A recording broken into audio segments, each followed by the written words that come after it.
All right. Um, so I'm Nathan. Um, I'm going to be presenting our ENGO 551 final project on behalf of Group 10 with David and Ahmed.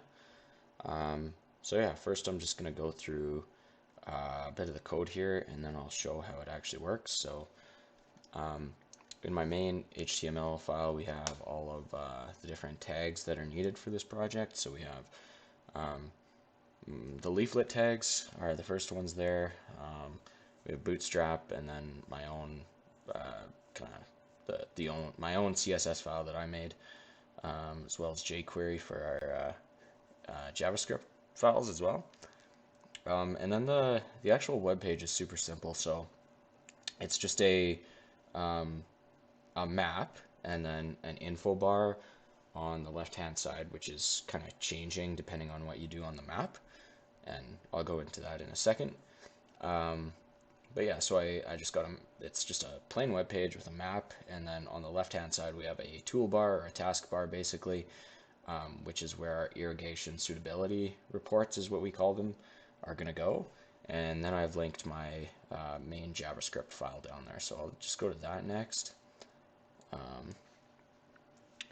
So yeah, pretty simple. I'll just go line by line here, kind of explaining. So we have a leaflet map on the first line, and then we tell that map that it's going to have, the OpenStreetMap, just the vanilla whatever, and then I have my access token there, like we've done in other labs.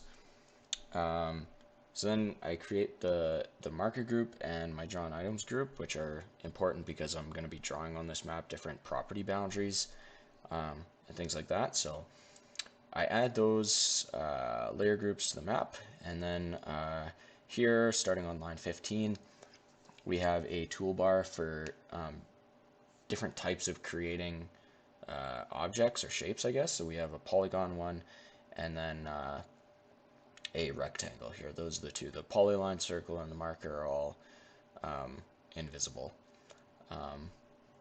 as is edit, because I actually have a button to do that. So,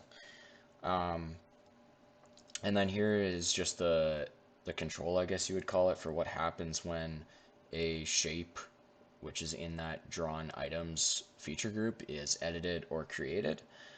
And it just goes through there. And then I also have for when those polygons get clicked on, there's a bunch of other stuff that happens as well here. So we get the bounds, we get the ID of that shape as well, and then we use that ID for basically testing if it's unique or not. And then so here's the monitor this area button, which pops up when you create a polygon. I'll show in a sec. There's a button that comes up that says monitor, and you can monitor that, and it'll show up in the weather or the irrigation suitability report. So yeah, so this just means when that button is clicked, then we do the following. And so as you can see, here we have weather. The weather function is called, which basically means it gathers information from the Open Weather Map API, as you can see down here. So it gets the temperature is the main thing we're looking at, and then important lines here, 97 through 102, I guess, would be it changes the property of the irrigation suitability report depending on if that area defined by the polygon the user has created is within the suitable temperature for irrigation or watering your lawn or a crop or whatever. And that has been defined as 15 to 20 degrees Celsius. Most scholarly sources we looked at said that, so that's what we went with. And then we also got a remove div function, which gets called when another button gets pushed, which I'll show in a second. So I'll just run this quick. So yeah, here's the web page. It opens up over Calgary. Super simple. We have this little taskbar here, and it is a leaflet map, so it's pretty interactive. So this one's the polygon. Add the create polygon. We can click on that, and let's say that was our property. Click finish, and then we can monitor this area.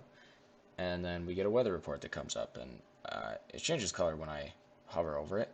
But as you can see, it's red because the temperature is 8 degrees outside right now, 8 degrees Celsius, and that's not suitable for irrigation. So if it was between 15 and 20, it would show up as green, but it's clearly not. So my house is down here somewhere. So let's just pretend, like, for example, I was a homeowner and I wanted to see my house.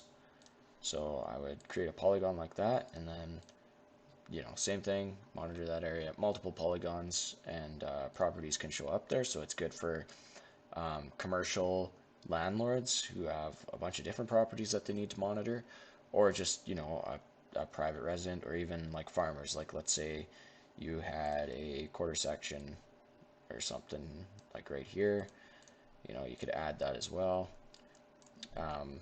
So yeah, it's super, I guess, simple in that there's not a whole lot going on the page, but it does solve a problem in that people want their irrigation solutions or operations to be more efficient. So this way, you don't have to constantly be monitoring the weather. You can have this app do it for you. And then so lastly, yeah, let's say I wanted to get rid of this one. I could quit monitoring and then it would go away over here. And then same with this big one. I'll skip the one at my place. Let's say we quit monitoring, that one goes away as well. And then, like, we can keep adding and removing, or let's remove that one. And this is the only one. And then, yeah, you can't click and add it twice. That was a big bug that we worked through. That took quite a while. But yeah, that's pretty much it. Yeah, the app is fairly basic, I would say, but it is, as you can see, super interactive, uses a bunch of API calls to monitor the weather, and so on and so forth. We wanted to have a Raspberry Pi that was hooked up to the internet that would relay soil moisture readings to, something like this. But unfortunately, with shipping delays on our hardware, we couldn't make that happen. So we're just using the Open Weather API, which is calling to get that weather data. So yeah, this is the irrigation suitability reporting tool, and that's all I got. Thank you.